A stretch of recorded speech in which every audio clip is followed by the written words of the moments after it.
Ассаламу алейкум, ардактуу кыргыз элим жана ошондой эле дүйнө жүзүндөгү биздин эмгектенип иштеп жүргөн кыргыз мекендештерибиз. Эфирде кайрадан Prod Mix KG каналы. Мен сиздер менен Асхат Айсыракунов жана менин операторум Адилет Мухтаров.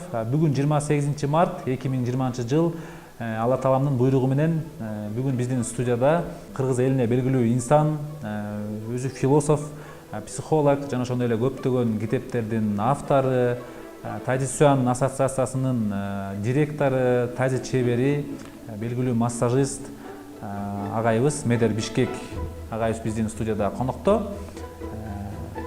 Сиздерге ошол кызыктуу маек куруп берген турат. Кош келипсиз. Саламатсызбы? Кандайсыз? Жакшысызбы?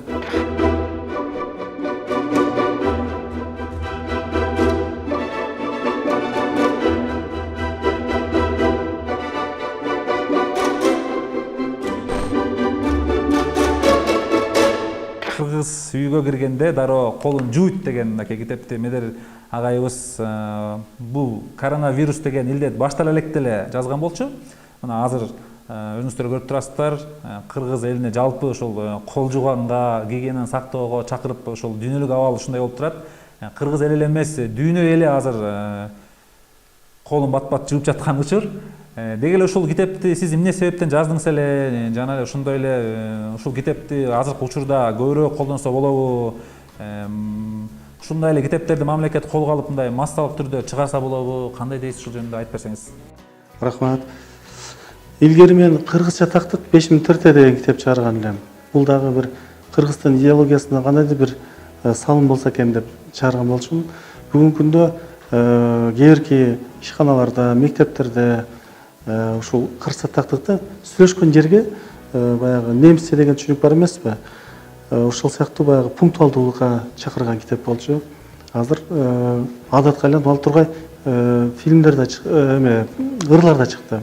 Ошол сыяктуу эле кыргыз үйгө киргенде дароо колун жуйт деп ушул кыргыздын маданиятына бир кандайдыр бир салым болсо деп ушул китепти чыгардым эле да. Анан адат болуп калса депчи.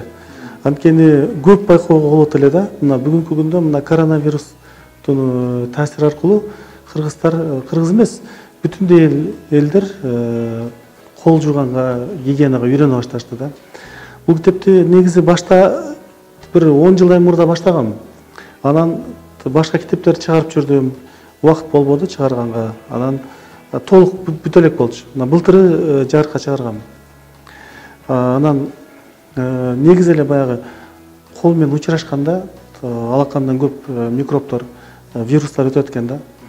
Мына азыр илимий медицина деле мына бүткүл дүйнөлүк медицина азыр айтып атпайбы? Мына коронавирус жосо тажы уусу деп которсо болот да кыргызча. Биринчи эле ошо эрежесинде биринчи эле кезекте ошо колдорду таза жуугула деп атпайбы самындап. Мына ошол тууралуу жазгам да. Андан сырткары баягы адам баласы баягы тырмактардын учтарында көп вирустар, микробтор туруп калышы мүмкүн. Бул тууралуу Мухаммед пайгамбарыбыз айтып кеткен, жана тырмактын учунда шайтандар жашайт деп. Ошо тырмакта алып колду таза кармап, гигиенаны сактап жүрсө, жүздөгөн илдеттерден алыс жүрөт экенбиз. Вот илдет деп айтып кеттиңиз. Ошо илдет демекчи мына азыр баарыбыз ушул дүйнө жүзү дүрбөлөңгө түшүп жаткан учур. Баарыбыз эле билебиз. Ушул коронавирус деген, ушул COVID-19 деген вирус дүйнөгө жайылып, азыр баарыбыз көрүп жатабыз. Сиз деле көрүп жатсаңыз керек. Дүйнө жүзү аябагандай тынчтанып, карантин жарыяланып, ар бир мамлекетте элдер эчке чыкпай, ушунчалык бир тынчтанып жаткан учур. Деги эле ушул коронавирус боюнча, деги эле ушул дүйнөлүк абал боюнча биринчи эле Кытайда жаралды эле. Анан Кытайды көбүнчөсү, Кытайда ушул вирус таралып кеткенде көбүнчөсү ар кандай бир божомолдоолор чыгарышты эле. Ушул боюнча сиздин оюңуз кандай? Негизи баягы олуядай болуп айтпайм, бирок ар кандай версияларды айтып атышат. Кимдир бирөөлөр азыр мындай согуштун түрлөрү көп да. Мисалы курал жарак менен болгон согуш, тамак аш аркылуу согуш, пищевая война деп коет. Же болбосо фармацевтический, мисалы дары-дармек аркылуу ушундай согуштун түрлөрү бар да. Дал ошондой эле элдер божомолдоп атышат. Ушундай оорунун түрүн Америка ойлоп тапты, же Россия, же болбосо Кытай өзү ойлоп тапты деген дагы божомолдор бар да. Бирок ал так эмес. башында ушу Кытайга өтө катуу мындай терс сөздөр, негативдүү пикирлер айтылып атканда, мен өзүм баягы чыгыштын өнөрү менен анын ичинен өзгөчө Кытайдын философиясы, медицинасы менен алектенген үчүн мындай масштабдуураак, тереңирээк ой жүгүртүп анализдедим да. Менин оюмча бул табигаттын баягы кандайдыр бир сыноосу да. Сыноо катары мына азыр согуш кандайдыр бир ооруну жугуштуу ооруну жугузуп, анан Кытайлар башка элдерди басып алат деген пикирден мен алысмын да. Алардын өздөрүндө эле болду. Аларды шылтыңдап да чыгышты. Ушул Кытайлар ушуну көрмөк, мына биздин кээрки анча-мынча кыргыз мекенчилдерибиз мен жөнөттүм деп да айткандары болду атайын. Мүмкүн, так айтышка мүмкүн эмес, бирок факт, ал жакта оору пайда болду. Ал жерде оору пайда болмок. Анткени бүт дүйнө жүзүндө эң эле булганган өлкө болуп эсептелет да. Албетте, Шэньчжэньге окшогон, жаңы Шанхайга окшогон, мисалы Гонконгго окшогон шаарлар бар, өтө таза. Бирок эми жалпысынан алганда баягы гигиена жакшы сакталбаган жерлер көп. Мен өзүм да Кытайдын көп шаарларында болгом, өтө сакталбаган. Ошол жерден чыгыш мүмкүн, анын үстүнө элдин да саны көп. Мисалы Гонконг, Тайвандагы кытайларга караганда, мына Кытай Эл Республикасында гигиена анчалык эмес болчу да. Мына Гонконгдун айырмасы, бул жакта Европанын аралашып калды да. Ошондон тазалык ал жакта Европадагыдай эле да, мындайча айткандачы. Кытайдын өзүндө өтө гигиена сакталбагандыктан ошондой оорулар келип чыгышы мүмкүн да. Анан эме бирөөгө оргасаң, орго өзүң түшөсүң дейт. Мына Кытайларды айтып аткан баягы өтө мындай туура эмес пикирлерди айтып атып, ошол ким айтып атса, Кытай жөнүндө өзүнө эле барды да. Мына Европа өлкөлөрү жийиркенип атты эле. Европа өлкөлөрүндө да пайда болду. Алымдардын анча-мынча биздин алымдар намаз окугандар оорубайт экен. Бул Кытайлар ооруй турган оору бул деп Кытайлардан жийиркенип, мына Европа өлкөлөрүндө Кытай эмес, монголоид же болбосо мына кыргызга түспөлдөш элдерди көргөндө да качып атышты да, жийиркенишип. Мына эми азыр бүгүнкү күндө мына европеид, мисалы Европа түспөлдөш элдердин канчасы ооруп атат мына. Италияда мына өзгөчө каттуу болуп атат. Кытай өтө сабырдуулук менен жеңип кетти мына. Бүгүнкү күндө мына биринчи Япон элдери жеңсе, экинчи Кытай, үчүнчү Түштүк Корея элдери жеңип чыгыптыр бул ооруну. Мына мен кече эле көрдүм, дарыгерлерин узатып, көчөгө чыгып, элдер баары чогулуп, жолдо ыраазычылык билдирип, ийилип, тазим кылып атышат да. Кытайдын минус жактары да бар, терс сапаттары да бар, оң сапаттары да бар. Мисалы, мен оң сапаттарына көбүрөөк басым жасайм, анткени Конфуций, Лао Цзы деген, Чжуанцзы деген философтор чыккан. Анан дарыгерлер абдан күчтүү болгон. Бүгүнкү күндө деле Кытайдын медицинасы алдыңкы орундарда турат. Анан Кытай эмне кылды? Таш менен урганга аш менен жооп бер деп, аш менен ур дейт го кыргыз. Ошону кылды да.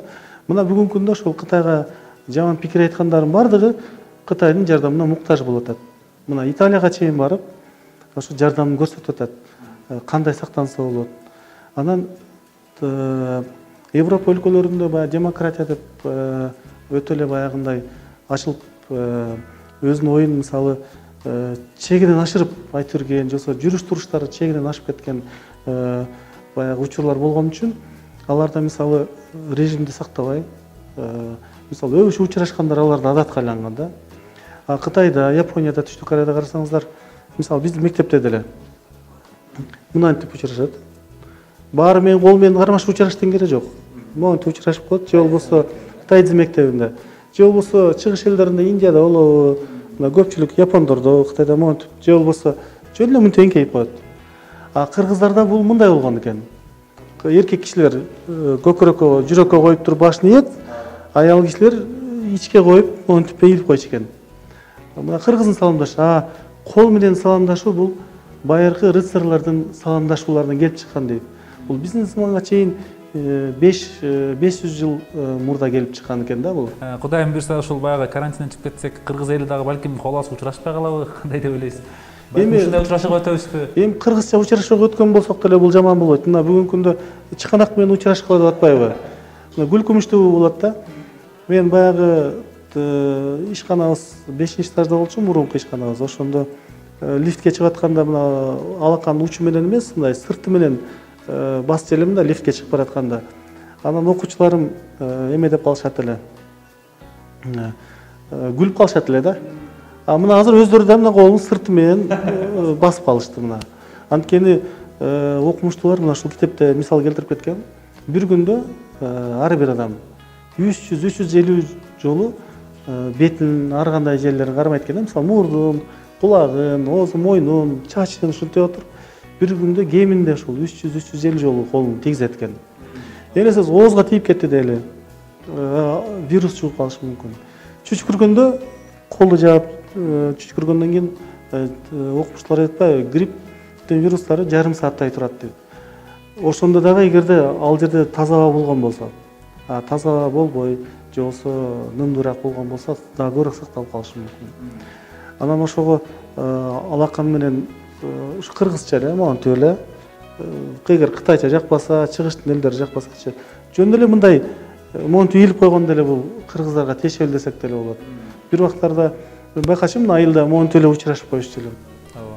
Азыр могу коронавирус демекчи интернет айдыңында ошол жана Кабалы деген ошол илим, ошол академиянын доктору деп койсок бул же ошонун директору деп койсок бул Михаил Вайтман деген дарыгер ушул интернет айдыңына чыгып, ошол коронавируска эстелик коюш керек, коронавирустун колунан өбүш керек. Себеби дегенде бул вирустун адамдардын баарын тарбияга чакырып атат, экологиябыз тазарып атат деп ушундай чыгып атат да.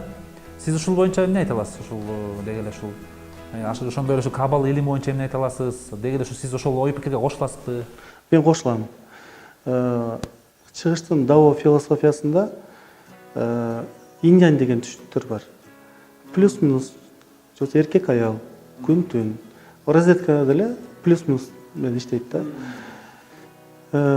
Кытайларда ушундай да, эгерде бир кандайдыр бир кыйынчылык болсо, сөзсүнүн аркасында бир жакшылык турат деген түшүнүк болот. Эгерде өтө чоң жакшылык болуп кетсе, сабыр кылып турайлы, өтө шачап, кубанып кетпейли. Мүмкүн бул жерде бир кандайдыр бир сыноо болушу мүмкүн деп түшүнөт да. Лайтман бул киши аксакал, бул Кабала деген руханий окуу бар. Өзү иудаизмден чыккан. Мисалы, исламдын ичинен суфизм чыккандай эле иудаизмдин жүрөгү деп койсо болот. Бир гана жери иудаизм менен алектенген адамдар менен Кабала экөөнүн мындай келишпеген жактары көбүрөөк. Анткени иудаизм сыртка багышталып, китептерге, кандайдыр бир синагогторго багышталса багыты, булардын багыты ичке карай, жүрөккө карай багышталат. Ошондуктан ички жан дүйнөнү Кабала, же болбосо суфизм, дзен буддизмге окшогон окууларда, даосизм окууларында абдан жакшы ачып беришет да. Анткени ички саякат болот. Иштен биз адам баласы түшүнбөгөн нерселерге булар жетип барат да. Кээ бирки мектептерде медитация аркылуу жетсе, Кабалада бул абдан башкачараак.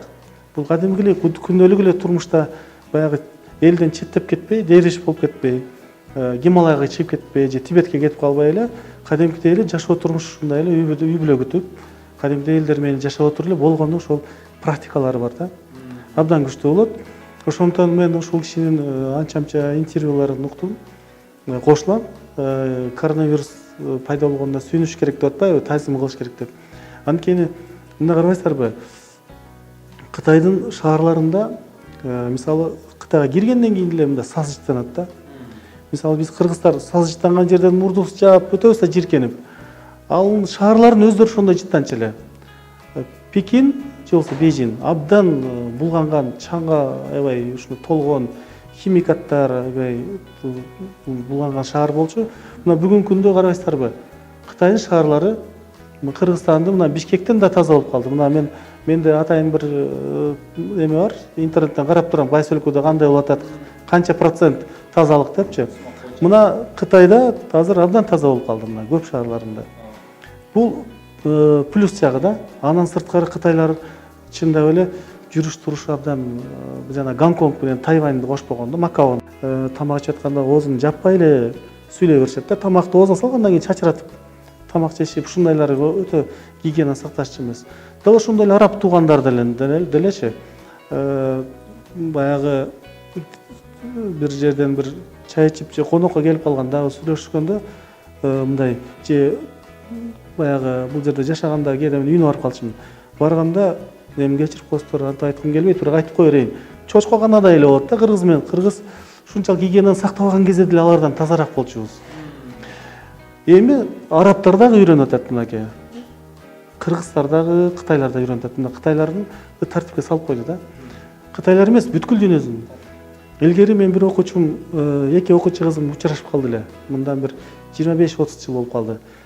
Беттерин эме оозорун тийгизип өшкөндө мен айттым эле, Францияда классикалык китептерин окусаңар, беттерин тийгизип эле коет, бетинен шилекейин агызып өбүшпөйт деп. Анан эме ошол кыздардын бирөө айттым эле, туберкулез оорусуна чалдыгыш мүмкүн, абайлагыла. Мындан кийин шилекейлериңиз тийгизпегиле деп койгом. Мен окуучу кыздарым да. Бирөө ошентип эме болбоду, Кудай сактасын, эми баягы кийин ушул оорудан өтүп кетпедиби? Өтүшүп кетип. Мына ушул карабайсызбы, бир жакшы окуучум болчу. Ушул эмнеден жукканын Кудай билет эми. Ал колдон жукшун, жуга турган жерлер кол менен эле, ооздон, ачык жерлерден болуп атпайбы? Эми минустан плюстар тууралуу жана Лайтманга дагы кошумчалап кетейин. Мисалы, бир философтон бир чечмелегени бар да, мамлекеттик деңгээлде. Эгерде Япония менен дейт, Германия согушта жеңилбегенде мынчалык өнүкпөйт эле дейт. Анткени аябай уюмдаштырат экен да. Эгерде Японияга дейт эки бомба түшпөгөндө эки шаарына бүгүнкү күндөгүдөй күчтүү өлкөгө айланбайт эле дейт да. Ар бирибизде плюстар болот да. Мисалы мен өзүм деле мисал келтирем. Тайзыстыр ачылсын деген китебим бар. Ошол жерде Кудайга ыраазычылык билдирген жерим бар да. Ошол башында анткени ушул оорун жөнөткөндө деп. 4 жолу бутум сынды, көрүү органдарым начарлап, бронхиттен айыга көпкө жүрдүм. Гайморит болуп, мурдум иштебей эле калган. Ушул ооруларга аркылуу ушул цигун менен тааныштым, тайцзи менен машыгып отуруп, анан ден соолугумду бекемдеп, ал аркылуу мына ушул өнөр аркылуу эмне бир ушундай бир керемет кишилер менен, кандай бир керемет кишилер менен тааныштым да. Чыңгыз Төрөкулович Айтматов менен көп жолу сүйлөшүп, Төлөн Касымбеков, асыл кишилерибиз мененчи. Эми баягы жетекчилерди айтпай эле коеюн. Мындай интеллектуалдык, руханий өйдө кишилер, ушунчалык искусствонун адамдары менен тааныштым. Мына 10 миң деген, 14 миң деген окуучулар болдум да. Эгерде мен оорубасам кандай болот эле дейм да. Ушу минуста сөзсүз түрдө плюстар бар. Мына бул да ошол эле интернет айдыңында азыр ар кандай маалыматтар кетип атат албетте. Азыр жада калса интернетти ачсаң бүт эле ушу коронавирус боюнча ар кандай маалыматтар чыгып атат.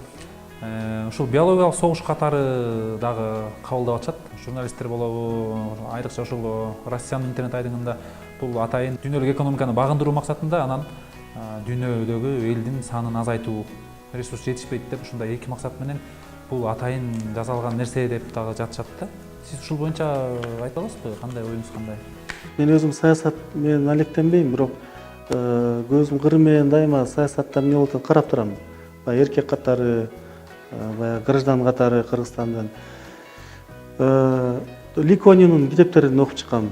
Жана Сингапурду көтөргөн кишинин китептерин. Ошол жерде дагы Кытай тууралуу абдан жакшы айткан да. 40-50 жылга чейин Кытай унчукпайт депчи. Американын алдында ийилип турат. Күлүп ийилип турат. Анан бардык жактан, экономика жагынан, согуш курал жагынан бардык жактан күчүнө толуп, мутта турганда анан кыр көрсөтөт депчи.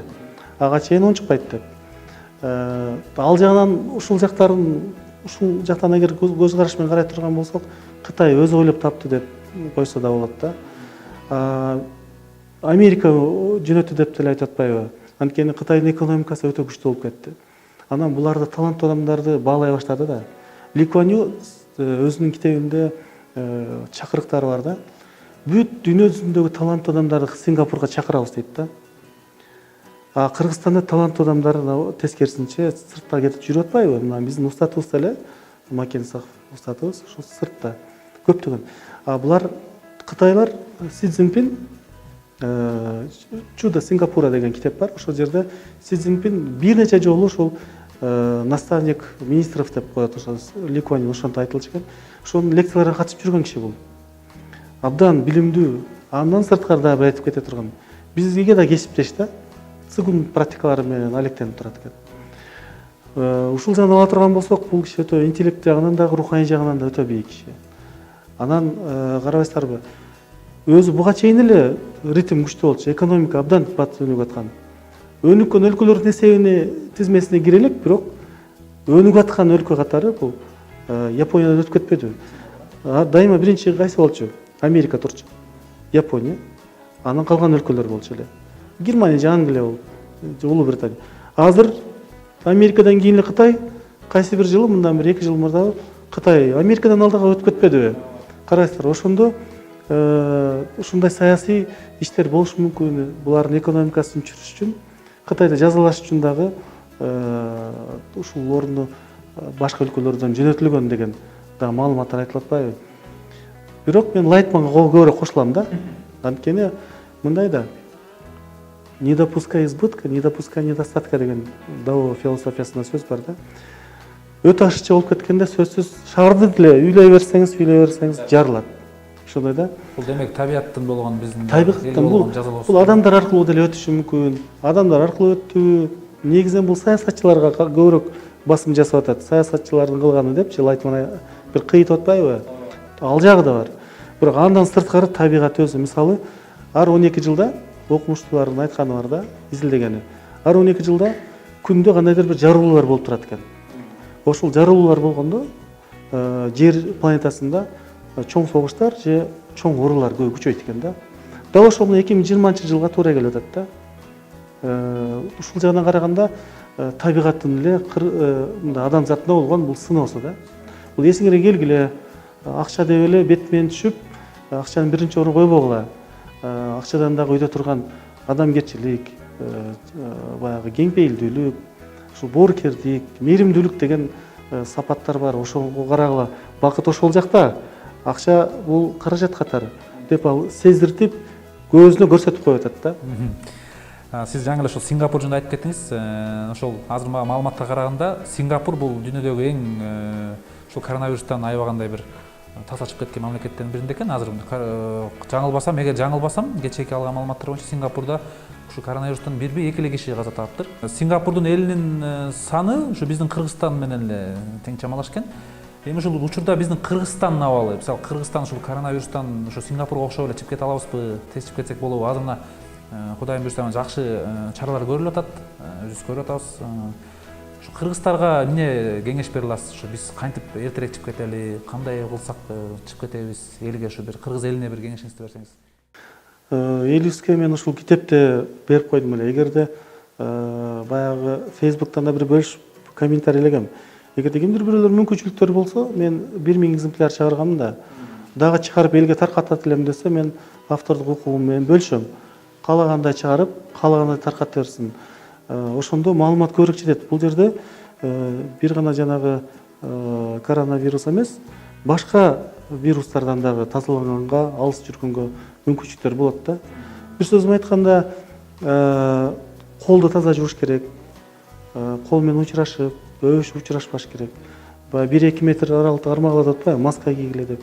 Биздин мамлекеттик ишмерлер деле жакшы аракет кылып атышат. Эми албетте бизде фундамент болгон эмес да.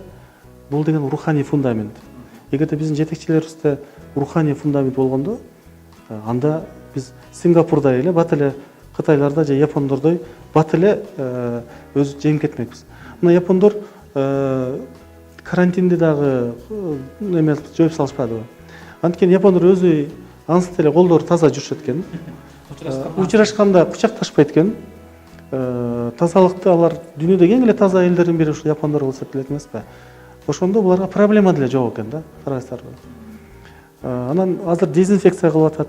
Колдон келсе биздин жетекчилер ушу Кытайдан тартынып уялбай эле сурап каражаттарды массалык түрдө дезинфекцияны кылыш керек дагы. Анан эгер жакшы аракет кылса, бир жумага жетпей эле тазалап бардығын тақтап карантинден шығып кетсек деле болот, эгерде биз бүт потенциалды колдонсок. Эгерде бош болуп, эптеп септемей кала турган болсок, анда элдерде кыйнай беребиз.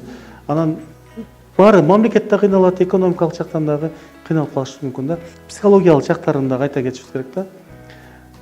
Адам жийиркене, Кытайдан жийиркене койгон адамдарга жоготпайбы? Жийиркенбеш керек. Адамдардан жийиркенгенде оорулар жугат. Буга толгон токой мисалдар көп да. Жийиркенген адамдын дал ошондой эле оору ошого жугуп калышы мүмкүн. Мындай илимий көп эле изилденип, далилденген да. Эң эле оор оорулардан сактайт экен, эгерде иммунитет күчтүү болсочу, жугуштуу оорулардан сактайт экен. Тайдзи менен машыкканда окумуштуулар изилдеп, кальцийден мода болуп кетпедиби? 80 жаштан үйдө кемпир чалдардын организмин текшергенде бирөөнө да остеопороз чыгып калыптыр. Остеопороз деген бул эми кальций түгөн деген сөз да. Бизде 15-16 жаштагы адамдын балдарда кальций азайып, мына кальций азайса 150 түрлүү ооруга чалдыгат дейт. Иммунитет да түшүп кетет да. Тайдзи менен машыккан адамдарда карабайсыздар, окумуштар изилдегенде бирөөнө дагы остеопороз жок экен. Мен тайдзинин Кытайдын өнөрү катары эсептебейм. Бул электроэнергияны биз Американыкы деп колдонбой койгон жокпуз да. Же болбосо телефонду, мына камераны колдонбой койгон жокпуз. Кийим Кытайдыкы дегенге мен кошулбайм да, анткени кыргыздардын кийими деле ошого окшогон кийимдер болгон. Европанын кийимдерин кийип атабыз. Эми бул өнөрдү чоочун көрбөй, колдон келишинче ошол жанагы чеснок жеш керек экен, эме ичиш керек экен деп атпайбы, көбүрөөк баягы иммунитет сактаганга, коргогонго депчи, же болбосо лимонду көп жеш керек. Тайдзи менен бир эле жолу машыгып койсоң, энергия ушунчалык сый деп коет кытайлар. Ушунчалык күчөп чыгат да. Бул жылкынын бүтүп чыгын жайын бар. Ошондо же болбосо батарейканы, сотканын батарейкасы өчүп баратканда зарядтап койгондой эле болот да. Демек иммунитетти ушул азыркы учурда ошол медитация жасап, тайдзи суянын тайдзи сөз эле тайдзи болбосо цигун же болбосо кыймыл аракет. Андан дагы башкасы бул мыкты маанайда карманып, гүлүп, көбүрөөк анекдотторду айтышып туруш керек да. Бирөө коронавирус деле карап тура берсең, ошол жугушу мүмкүн. Жукпаса дагы эми жуккандай абалга келтириш мүмкүн. Ошого мүмкүн болушунча маанайды мыкты кармап, гүлүп жайнап, анан позитивдүү сөздөрдү көбүрөөк сүйлөшүп, колдон келсе дасторкон үстүндө дагы телевизордон коронавирус жөнүндө болуп атса, дасторконду жаап коюш керек. Анткени окумуштуулар Масари Эмото изилдегенде адам баласынын денеси 90% суудан турат деп. Анан тамак аш негизинен эле суу аралашат да. Тамак өтүп калбаш үчүн дагы колдон келишинче тамак ичип алып туруп, анан жанагы жаңылыктарды көрө бериш керек. Болбосо мүмкүн болушунча ошол баягы тамак үстүндө болобу гүлүп жайнап ушинтип жеңип алышыбыз керек да. Көпкө чейин ушул абал жакшы аракеттенбесек, ушул экономикабызды алсырап калышы мүмкүн деп атпайсызбы? Ошол экономика боюнча суроо берейин деп жатам эле. Деги эле азыр айтып жатышат, дүйнөдө болуп көрбөгөндөй кризис башталды депчи. Мындай кризис болгон эмес, супер кризис болот эми деп ар ким ар кандай божомол деп атышат.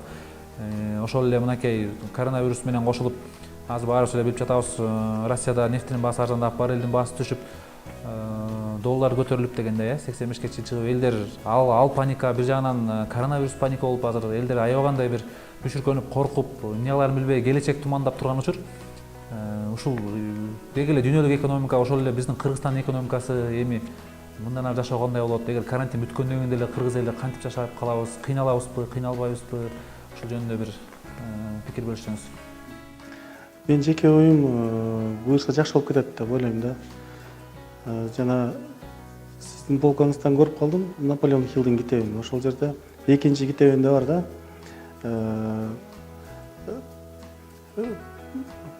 Позитивдүү психологиялык установка же болбосо негативдүү психологиялык установка деп бөлүнөт да. Эгерде адамдын аң сезиминде психологиялык установка позитивдүү болсо, анда аябай кыйынчылык болсо да жеңип кетет. Эгерде негативдүү психологиялык установка өйдө болуп, ушунчалык шанстар көп болсо дагы ал түшүп кетиши мүмкүн. Ошон үчүн мүмкүн болушунча психологиялык позитивдүү установканы өйдө көтөрүшүбүз керек да. Анан жакшы ниет кылышыбыз керек. Анан Джо Виталиндин айткандары бар. Жакшы нерселерди күтүш керек дейт да. Паника жакшылыкка алып барбайт. Паника болгондо мен мына дарыгерчилик менен алектенем. Паника калтырган адам батыраак ооруйт. 1 секундта, мисалы физикалык дене омутка кыйшыйып калса, же болбосо бир кандайдыр бир физикалык бир удар болуп кайсы бир денеге же бир кандайдыр ооруга чалдыккан болсо, айлап жылдап барып козгогон болсо, психиканын ылдамдыгы 1 секунд. Бир телефондон эле бир жаман терс кабарды угуп калган болсо, ошол жерден инфаркт, инсульт болуп калгандар да бар. Ошондон психологиялык установканы өйдө кылышыбыз керек. Мына япондордун жеңген, япондор эмне үчүн япондорду угуп көрүш керек? Япондор эмне деп атат депчи. Мен ишенип турам, япондор келечекте баары жакшы болот. Япония эле эмес, башка өлкөлөрдө деле жакшылыктар болот, жакшы күндөр, жакшы жылдар күтүп турат деп айтат.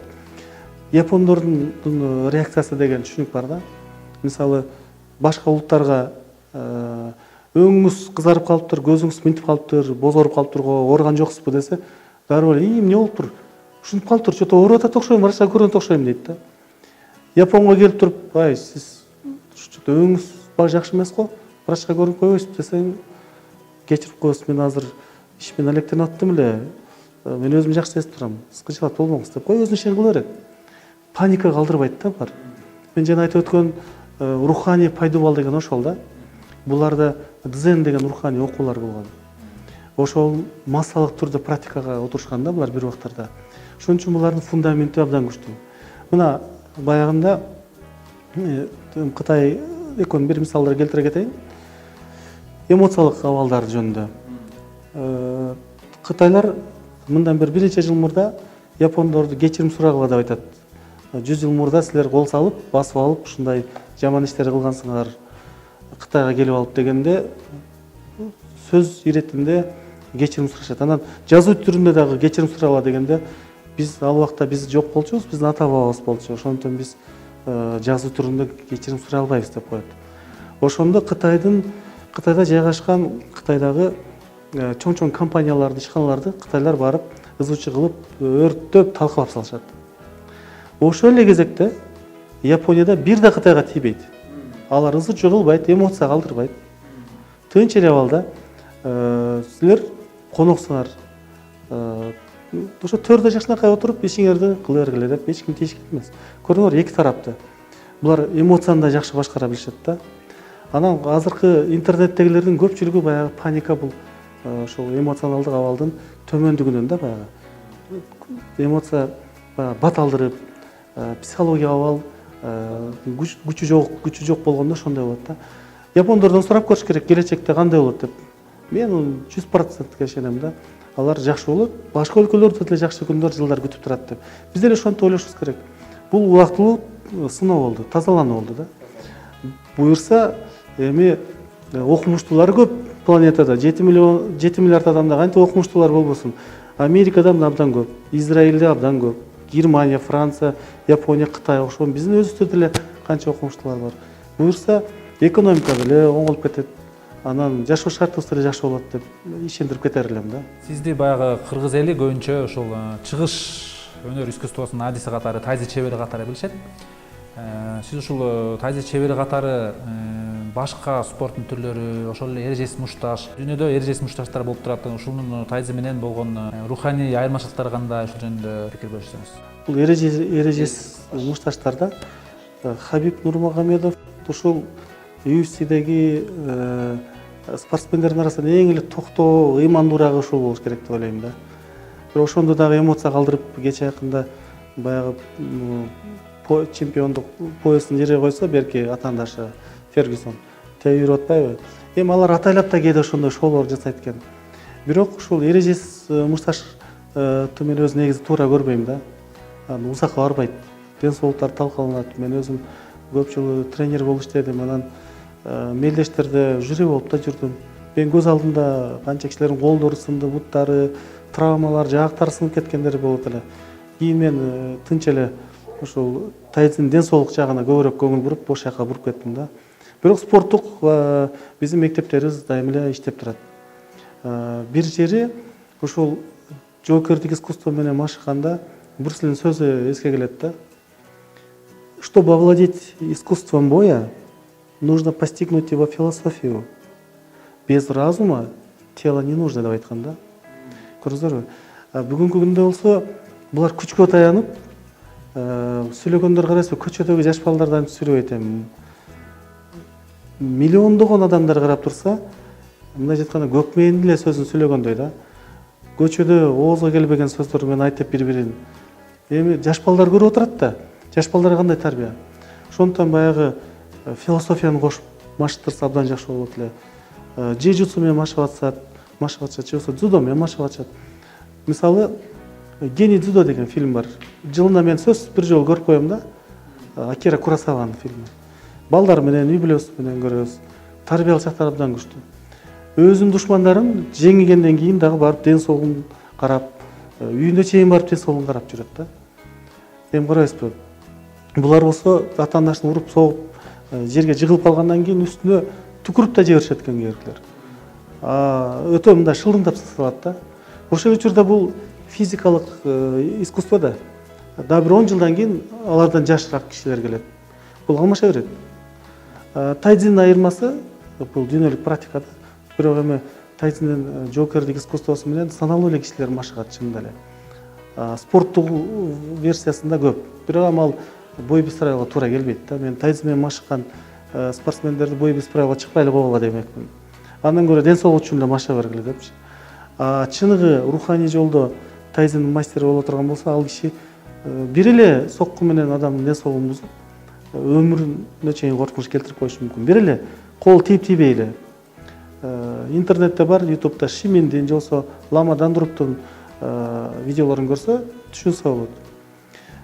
Анан мындай да агрессия менен жүрүп калышат да булар. Тайцзиндин бир айырмасы ошо чыгыш элдердин искусствосу. Эгерде философия менен кошо машыккан болсо, анда бул адамдын руханий сапаты да үйдө болот, адамгерчиликтүү, ыймандуу болот. Бул куралды өтө бир кандай десем, бир сейрек гана бир учурларда гана колдонушу мүмкүн да. Японияда мындан 500 жыл мурда Миямото Мусаси деген самурай болгон. Жеңилбес самурай деп аталган да. Көп кишилер жеңген. Анан дагы бир самурай болот. Экөө бири-бири жөнүндө угуп жүрөт дагы. Бир күнү ээн талаада баратышып, экөө тар жол болот. Бири-бирин кийинген кийимдерден угуп жүргөн болот да. Прическалардан таанып калат дагы. Саламатсызбы, сиз атыңыз мондой деген самурай болосузбу десе, ооба, сиз Миямото Мусасисизби дейт. Ооба дейт. Анан ден соолугуңуз кандай, үй бүлөңүздөр баары тынчпы деп экөө саламдашат дагы. Го деп коет. Шашкинин түрү бар да япондордун. Менде шашки бар эле, кандай дейсиз шашки ойногонго десе, жакшы болот эле дейт. Экөө бир жерге барат дагы, чайканага киришет. Ошол жерден, эми биздин тилде чайкана деп атам да. Ошол жерден тамак ичүү жайга кирет дагы, экөө шашки ойношот. Экөө тең чыгат. Экөө бири-бирине тайзим кылып, аманчылыкта жүрүңүз, ден соолукта болуңуз, үй бүлөңүз менен бактылуу болуңуз деп жакшы сөздөрдү айтып, экөө таркап кетет.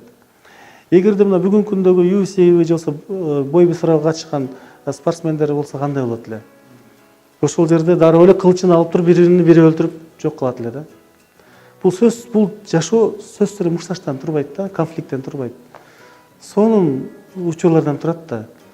Адамгерчилик, ыйман, жакшылыктарды кылуу, мээримдүүлүк, жароокерлик көп сапаттар бар. Ошон үчүн жоокерлик искусствосу менен алектенген киши сөзсүз түрдө философиясын кошо машыгыш керек да. Урматтуу Медер агай, ушул биздин студияга келип, биздин каналга келип ушинтип кызыктуу маек куруп берип койгонуңузга чоң рахмат. Сөзүнүн акырында сизге бир акыркы эркин микрофон берели. Кыргыз элине жалпы ушу бир эркин микрофон. Рахмат. Кыргыз элибизге ошол колдун тазалыгын сунуштап кетет элем. Анан өбүшкө учурашпай, алысыраак дистанцияны кармап. Анан ошол эле учурда азыр массалык түрдө үйдө болуп атышат. Сонун позитивдүү кинолорду көрүп, үй бүлө дасторкон үстүндө жакшы сөздөр сүйлөшүп, эгерде кандайдыр бир гимнастикалар билсе, ошо гимнастикалар менен машыгып, ушинтип убакыт өткөрсөк, баягы карантин бүткүчө дегеним да. Андан сырткары мен бир айтайын дегеним, жанагы телефон азыр кичинекей балдарга оорулар көбүнчө телефондон жугатат. Эми эле тили чыгып элек балдар деле ушу телефонду кармап, YouTube'ду кандай басканды билет, мультиктерди койгонду билет да. Мен ошол нымдуу баягы спирттелген салфетка ошону көрсөтүп коеюн дедим. Монтип алып туруп эле жаш балдарга алып ушул телефондорду монтип, смартфондорду монтип Анткени суу менен кылганда мен көп жолу болду, телефонду кайра кайра оңдотуп калдым. Бузулуп калат. Ошого спирттелген ушул дымды салфетка менен арчып ушинтип койсоңуздар көптөгөн оорулардан, инфекциялардан алыс жүрөт элек деп айтып кетер элем. Саламатта болуңуздар, сак саламатта туруңуздар, кыргыз элим.